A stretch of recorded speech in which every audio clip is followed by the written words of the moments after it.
Alamak, topi tak ada. Topi tak ada. Sampai dah sampai. Jom. Goreng.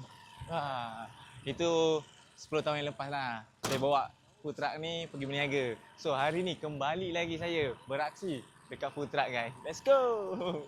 Okay guys, so sekarang kita berada dekat Bandar Denai Alam guys. So jom kita tengok apa ada kat sini dan kita nak kongsi rezeki dengan orang-orang Denai Alam. Let's go. So kat sini kita ada bersama ejen kita, itu ejen Denai Alam kita dengan Cik Zul. Jom kita tengok Cik Zul. Cik Zul, Assalamualaikum Cik Zul. Assalamualaikum. So kita bersama dengan ejen kita Cik Zul. Cik Zul, saya nak goreng ayam dekat sini boleh tak? Boleh. Boleh eh? Boleh. Apa yang bertuah dapat air tangan saya? Tak pakai sarung tangan dulu pakai apron dulu.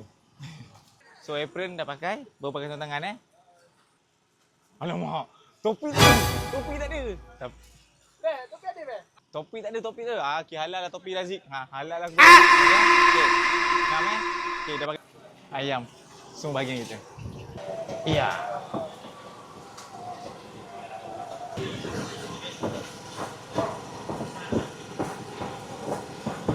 Alright. So kita celupkan dia dulu ke dalam air. Iya.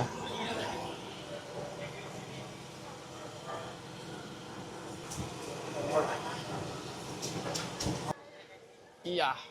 Alright. So macam biasa juga, sama macam hari biasa, kita kena tambah secupak beras, secupak tepung.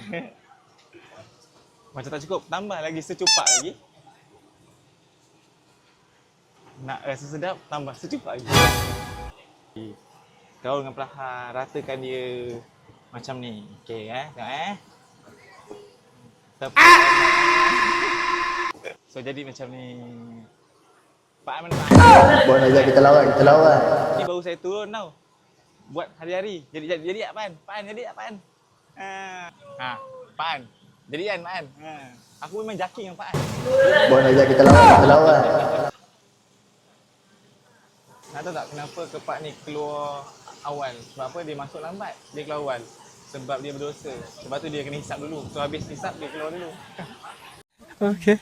Okay dah sampai masa. Kita angkat dia. Macam jadi tak Pan?